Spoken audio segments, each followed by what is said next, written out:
Bem, o meu nome é Garo Isaac Sismanoglu, eu sou brasileiro e de origem armênia.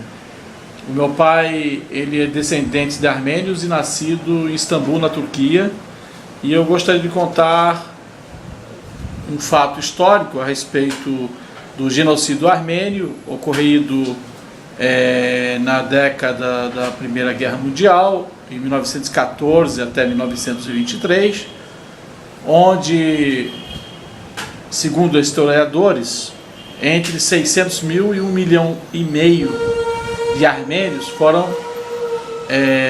mortos, e nesse tempo, dentro da Turquia, no Império Otomano, deu-se a ordem de que todos os católicos e cristãos da época deveriam, de certa forma, respeitar as regras do país turco, de religião muçulmana, onde era proibido falar a língua, tanto armênia ou grega, que eram pessoas de origem cristã, e eles eram impedidos, inclusive, de dar a aula em armênio nas escolas, e com isso foi feita uma lei na época pelo sultão, e ele determinou que todos de origem armênia e grega deveriam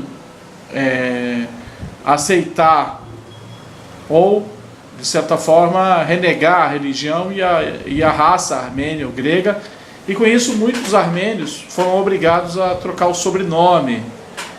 No meu caso, a minha família, que é de origem armênia, meu avô é nascido na cidade de Yerevan, na Armênia, capital da Armênia, e ele tinha um sobrenome de Sismanian.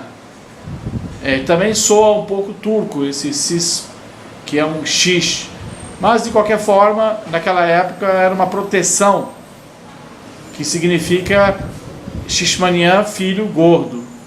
E dessa forma o meu avô, na época, em 1914, os pais dele foram obrigados a aceitar as regras do país otomano e trocar o sobrenome de Sismanian para Sismanoglu.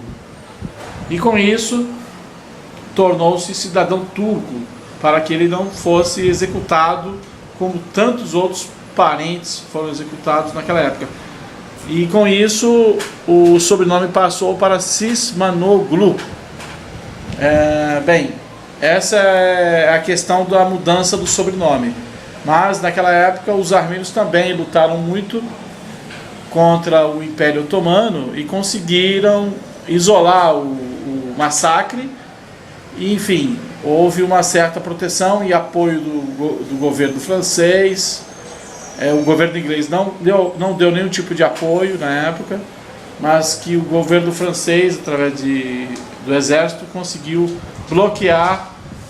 E, enfim, na época a Rússia também deu apoio e a Armênia acabou se tornando o país da República Soviética, até que em 1984 houve a libertação total, e hoje a Armênia é um país independente. Mas a questão do sobrenome, que eu gostaria de deixar bem claro, é esse, que houve uma mudança em virtude da situação que eles viveram na época, naquela região. E é isso aí, obrigado pela atenção, espero que seja bastante útil essa informação. Um abraço.